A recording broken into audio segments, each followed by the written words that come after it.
کیمیائے سعادت پارٹ 61۔ اس ندامت اور رسوائی اور آلودگی کے مارے اس نے خواہش کی کہ کاش وہ مر جائے،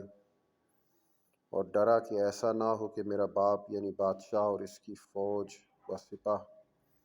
اسے اس حالت سراپا نجاست میں دیکھ لیں۔ وہ اسی سوچ میں تھا کہ بادشاہ یعنی اس کا پدر ما افسران لشکر اس کی تلاش میں آ پہنچا، اور ان خرابیوں میں دیکھا شہزادہ نہایت نادم ہوا، اور اس امر کا عازم ہوا کہ اگر زمین پھٹ جاتی تو میں اس میں سما جاتا، اس ذلت اور رسوائی سے نجات پا جاتا۔ اے عزیز فردا، قیامت کو سب دنیا دار دنیا کی سب لذتوں اور خواہشوں کو بھی اسی صفت پر دیکھیں گے۔ دنیوی خواہشوں کے ساتھ ملے رہنے سے ان کے دل میں جو اثر رہا ہوگا وہ بھی یہی نجاست ہے اور اسی تلخی جیسا ہوگا، اور جو اس شخص کے بدن اور دہن میں رہی تھی، دنیا دار اس سے بھی زیادہ رسوا ہوں گے، عذاب سخت میں مبتلا ہوں گے، اس واسطے کہ اس جہان کے کاموں کی تمام و کمال سختی مثال اس جہاں کی چیزوں کے ساتھ نہیں دی جا سکتی۔ یہ قصہ تھا اس ایک آگ کی شرح کا نمونہ تھا جس کو کالبد سے کچھ علاقہ نہیں، فقط دل و جان سے لاگ ہے۔ اس کا نام ذلت اور ندامت ہے۔ یہ ذلت اور ندامت کی آگ ہے۔ تیری قسم جناب الہی کے جمال بے مثال سے محروم رہنے اور اس سعادت کے حصول سے مایوس ہونے کے افسوس کی آگ اس جہان سے نابینائی اور نادانی جو ساتھ لے گیا اس آگ کا سبب ہوتی ہے۔ یعنی اس جہان میں اس نے جناب احدیت کی معرفت نہ حاصل کی ہو اور تعلیم اور کوشش سے بھی دل نہ صاف کیا ہو، بعد مرگ جناب الہی کا جمال اس میں اس طرح نظر آئے جیسے صاف آئینہ میں عکس نظر آتا ہے، بلکہ گناہ اور دنیا کی خواہشوں کی زنگ نے اس کے دل کو تاریک اور اندھا کر دیا ہے کہ وہ اندھا رہے۔ اس آگ کی مثال ایسی ہے جیسے تو فرض کرے کسی گروہ کے ساتھ اندھیری رات میں تو کہیں پہنچے،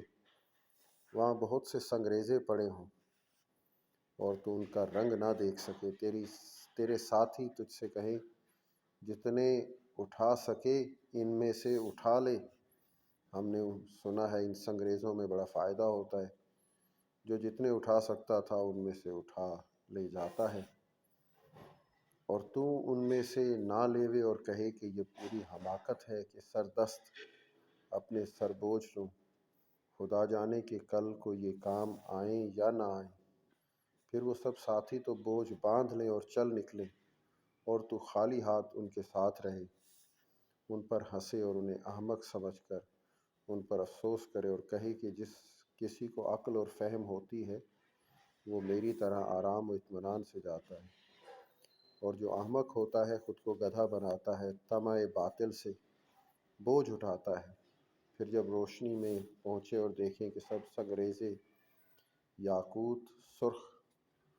اور گوہر آبدار ہیں اور لاکھ لاکھ اشرفی ہر دانہ کی قیمت ہے، تو وہ لوگ تو افسوس کریں